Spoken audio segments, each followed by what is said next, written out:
Hello, welcome to Real Frank Movie Reviews. Thanks for checking it out. In this episode, we're going to review the new movie, Bullet Train, starring Brad Pitt.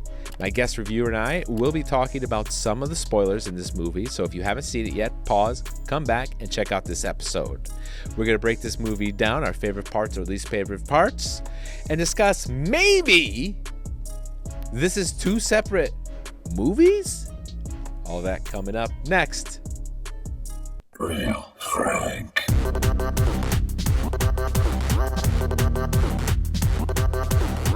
All right, welcome back to the show, Kevin. How you doing, Kevin? Good, Frank. How you been? Fantastic. So we're getting ready to talk about Bullet Train. Interesting movie, that's for sure. I can't wait to get your perspective for this film. But could you start off by giving a brief synopsis overview of what this movie was about? Basically, it was this. I wouldn't say assassin, right? He wasn't assassin. He was more a courier, right? He would take these odd jobs. He would have this handler, and his whole goal was to get on this train in Japan and get this briefcase, right? And then stuff happens. Right, all hell kind of breaks loose in this train. Exactly. This little society of a train. Yes. All right. With that being said, what was your opinion of the movie? It was an okay movie. I mean, I was really excited going into it. The trailer made it look exciting. There were good parts. My main takeaway got a little goofy, like two things, right? The story was very convoluted. They were trying to do all these twists and turns that would pop up. And there was just so many goofy parts too, and that sort of turned me off. I mean, there are good, don't get me wrong, there's good action scenes in a couple of them. There's some really interesting characters, but the goofiness did take me back a little bit. I agree with you 100%, which is shocking. I don't think, I think it's the first time in the history of doing this show and you coming on that we kind of have the same kind of vision with this thing. Like, man, it's almost like two different movies at one point, right?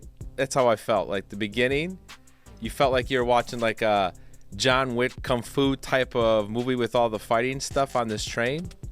And then the second half, where this train crashes in, and this turns into this ridiculous like comic movie almost, satire, and like you said, with all these twists, it's almost like they were forcing these twists.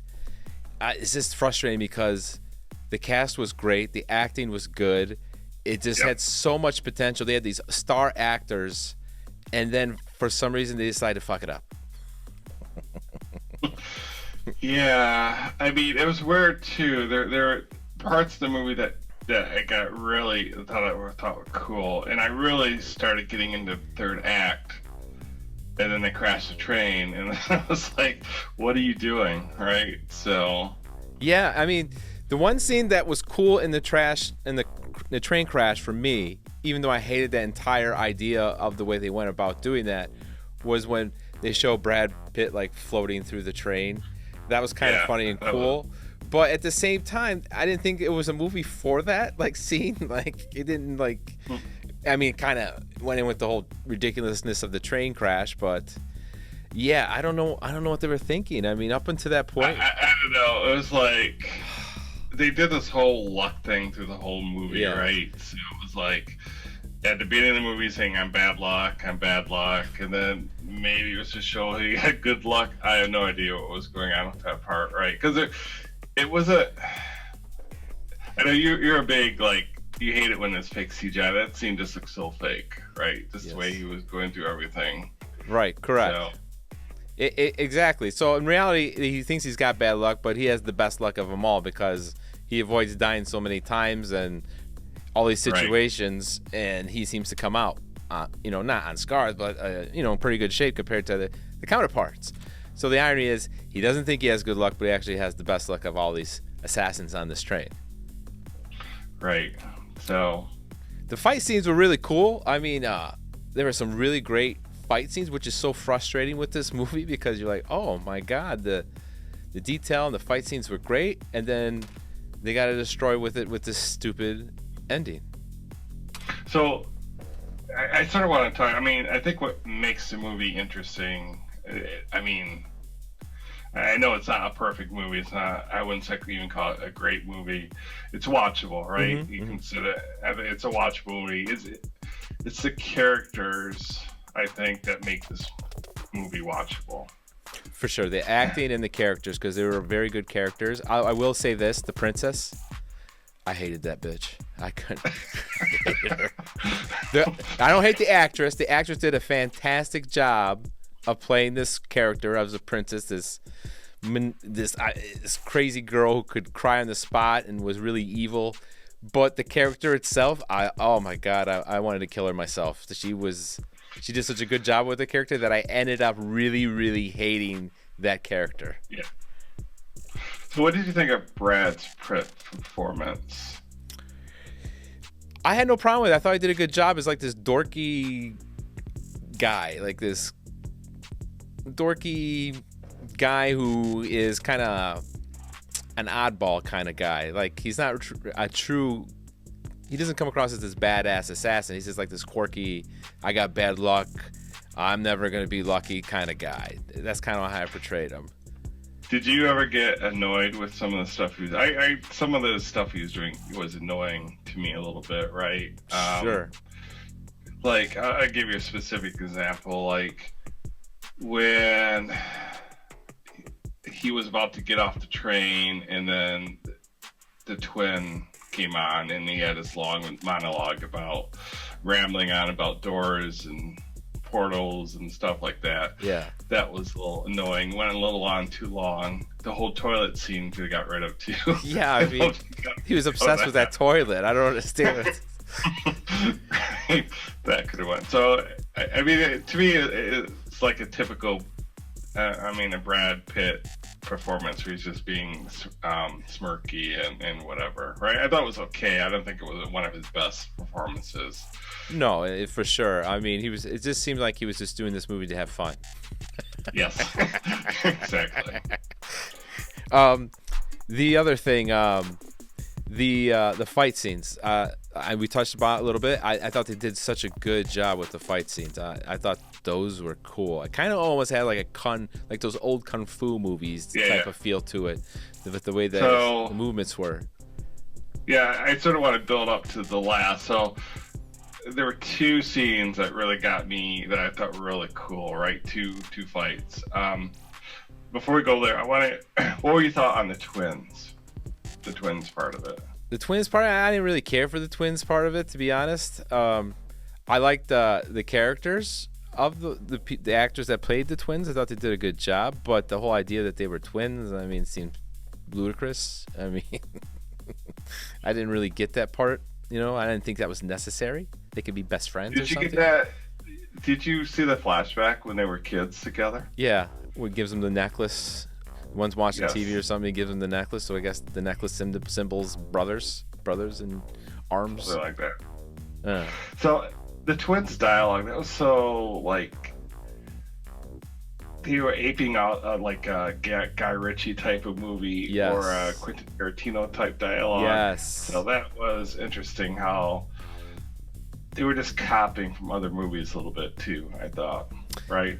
I'm glad you're saying that, because this movie felt like a mesh of a bunch of other directors' type of movies into one, and it meshed up together, like a Guy Ritchie, Quentin Tarantino, and then like a John Wick type of, I don't know, with the fighting type of style. That's kind of what it felt like, a mesh of that movie. Yeah. With the ridiculous of a cartoon at the end. Right. I did enjoy did you like the Thomas the Train dialogue where you can take everybody down to a Thomas the Train? I'm glad you brought that up, because I had it here in my notes. The Thomas the Train, I didn't get that. Like the whole thing, you're a diesel. That was kind of strange. He could read people. It was Lemon. Lemon could read people. Lemon could read people, judge people, and then he would rate you by a Thomas the Train character, and he had stickers. and he would put Yes. the sticker of what type of train you were from the show on you, which was kind of interesting, that's for sure. What did you think about that whole thing? I thought it was interesting. It was fun to listen to the dialogue. It was also cool. Like, it did, to me, it paid off when he put the diesel sticker on the princess, right? So that was sort of cool.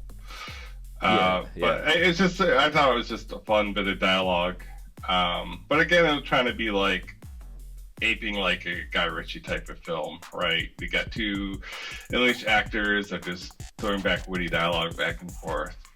So that's for sure. And I don't know who carries around stickers of Thomas the Train in their backpack. Does he have like 20 packets of those stickers, and he goes through society sticking people? And this other part too, Brad Pitt kept saying, Ladybug, I did not want to be a diesel. I'm not a diesel. So did he understand that? Did I miss that part where Lemon explained that to him? He was well, remember the Lemon and Brad Pitt, they had that Thomas the Train conversation at some point, right? So they did have that. I must have forgot about it. So they did have a conversation. He explained what a diesel was, and then he said he wasn't a diesel. My other big issue with this movie, this annoyed the shit out of me. I recently went on vacation, and on the vacation I watched a movie, The Lost City. The Lost City had... Oh, I hope you saw that. That was... I saw it on the plane. I'm glad you saw that because the cameos are tied to that movie for sure, right? Now, my opinion of that movie is I got about 60% through that movie, and I had to turn it off because I'm like, this is awful. I can't watch this shit anymore. But having the cameos of the same people, it's almost like these movies were made together. The Lost City. They were. If you read about it, it was like, which movie was filmed first? Oh, Bullet Train was filmed first, and Sandra wanted Brad Pitt to have a cameo in that movie. And then they turned around and had, should we say, I guess it doesn't matter, John Cena in this movie, right? Yeah. That was funny, though. I'll give you that. It was a cool cameo. It makes more sense if you saw the other movie you talked about, for sure. But I was annoyed by that, though, like, because Channing Tatum almost plays the same stupid character, like this dimwit. Oh, yeah. And he's caring about sex. He thinks he's going to have sex on a train. And I was annoyed by that. Like, why is he playing all these dumb characters and weird characters and cares about sex? And then you got Sandra playing the same type of role where she's this badass woman. And she's the voice on the other end of the phone talking to Brad Pitt the entire movie. And then they show her face, or makes an appearance at the end. So... I want to say this. I was going to mention at some point when she paired up in person, like she looked like a person. What the heck did they do to her? They did some digital makeup on her face. They got rid of like all the wrinkles. Like she looked like an alien. Woman, like she looked like an alien. Right. So you're right. She's like 60 or close to 60 or 61. Yeah, she's up there. And she looked weird. Just notice that she looked weird. Like it looked like an alien version of Sandra Bullock. Like everything was just so smoothed out. It was like, it was just weird. That just threw me off too, for sure. So yeah, I don't know what the hell's going on with that. I mean, but that, I don't know why, but when I saw Channing on the train, I was like, what the fuck, you know? And then when they revealed Sandra, because I hated the character that Channing was playing, the stupid nitwit. Like, I just saw that movie like really a couple weeks ago. Well, and he's playing the same thing. It was like a minute, right? Yeah. So, but the fact they didn't need that part in there, right? There was no need for that little part. It was unnecessary.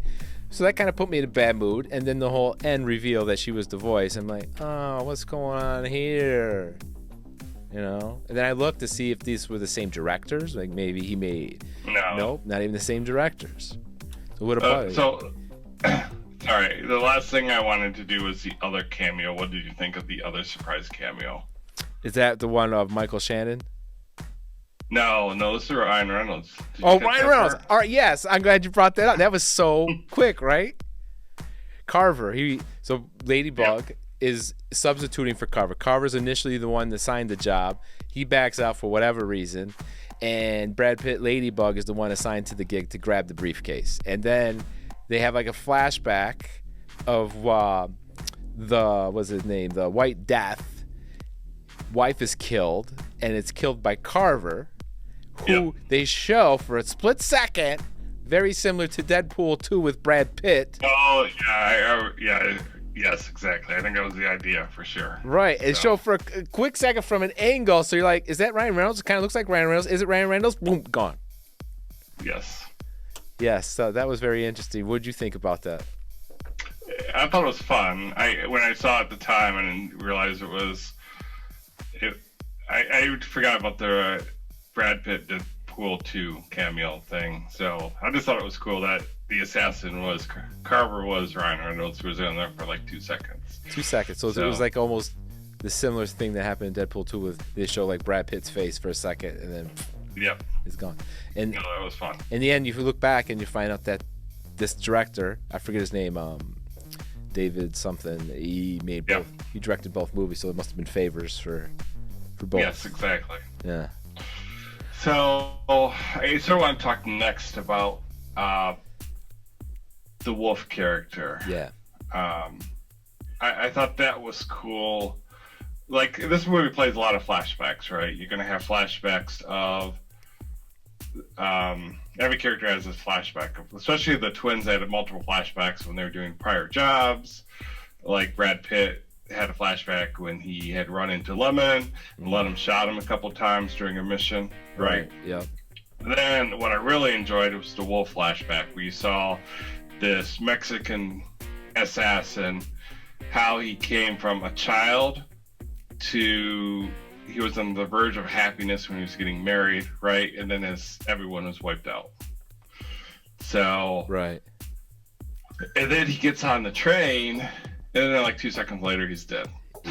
He's dead. It's build up to this major character. You think he's a major character, and all he is a flashback character in reality. And I don't get that. Did you pick up why he attacked Brad Pitt's character as soon as he saw him? Did he recognize him? He must from the wedding, basically. Yeah, it seems like he remembers him from the wedding as the waiter. Because remember, Brad's the one who bumped into him. Yeah. And spilled the wine on his jacket. So obviously he's gonna look back and remember who bumped him and spilled the wine on his jacket on his wedding day, which he still is wearing when he comes onto the train. So, no, I like that. I didn't know what your thoughts on that part of that character was in that whole flashback sequence, that montage he was doing. So, in hindsight, talking about it with you, I mean, there was really no reason for him.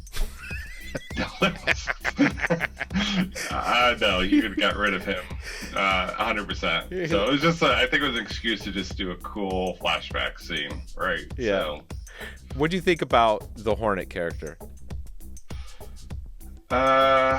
Again, that's another character. Like, it's like she comes up out of nowhere, right? It was just she was on the train to kill the son of the White Death, and then she was gone in 2 seconds. I mean, it was sort of funny, like how she died and how Brad Pitt used her to save himself after getting the venom and stuff like that. But again, it was just a character there for 2 seconds. 2 seconds, boom, yeah. But she was on the train for a while. We just didn't know it. She was hidden in disguise. But like you said, like the same with the wolf, boom, gone. And then that's it. So I guess what I really liked next was, what really got me more into the movie was the whole third act. And I would say the third act for me started with the old Japanese ex-crime lord, when he got on the train and started to tell his life story, right? I think. Yeah. It's funny. Everyone had a life story in this, right? They did.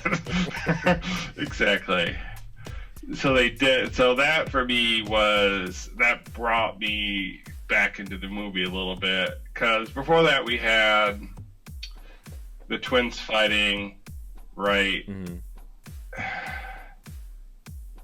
I'm trying to remember when the one twin died. That would have been before that scene, right? Well, initially it was Lemon. We thought Lemon was dead, but he wasn't dead. And that's the first twin that we thought was dead. And then Tangerine, they're fighting, and then he died. That's another thing. There's so many twists and turns to this movie, and so convoluted the plot lies. Sometimes it's hard to remember who died when or stuff, right? So, and that's another thing annoying about the ending. I mean, Tangerine jumps out of the moving train, the bullet train, and dumps in the water. He's fine, right? Finds a gun, takes out the one killer assassin out there. And then, he finds a Tangerine van that he gets into. And if you'll notice, I don't know if you caught this, in the beginning, the car that almost hits Brad Pitt as he's trying to cross the street is that van. Oh, I know. Nope, I didn't catch that. It's that van. It's the van. And then Tangerine gets it and uses it to whack out the princess. So, I mean, I don't know, man. The ending. So what did you think of the main villain on this when he got revealed?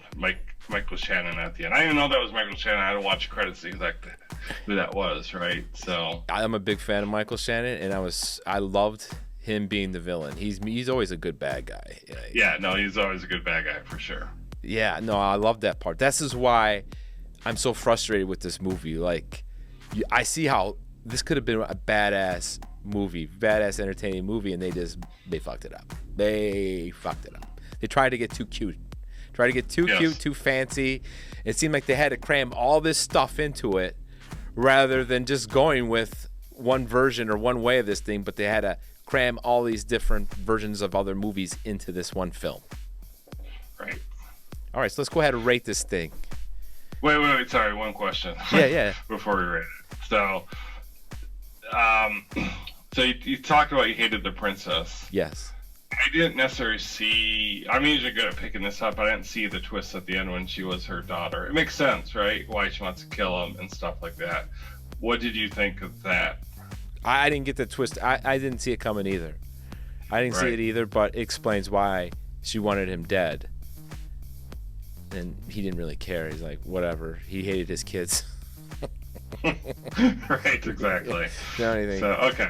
Oh, before we rate this, one other thing. The elder guy, like you talked about, you're really intrigued about the elder whole third act type of thing. They built him up as this wise man and saying that princess is going to get her karma. I was annoyed that when he was fighting the White Death, he wasn't a stronger fighter. He was kind of wimpy. He didn't put up a great fight with the White Death. Like he was in trouble. He was gonna die. Oh yeah, I don't know. I didn't get the same way. I thought it was a good fight scene. You did? Okay, all right. No, to me it felt like a typical. I don't. There's no real hero in this film, but we'll call him a hero for.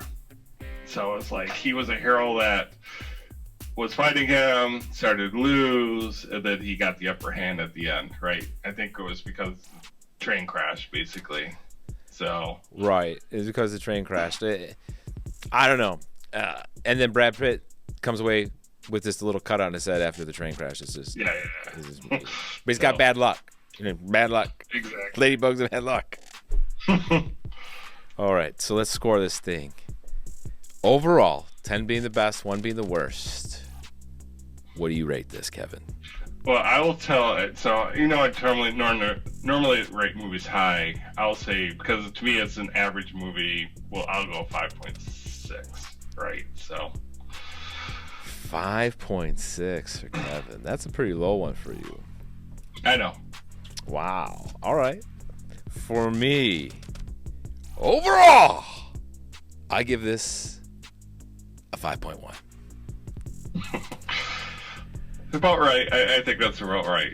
Just an average movie that had some good parts, some average parts, some goofy parts. So yeah, I mean, it just had potential to be a much higher rated movie.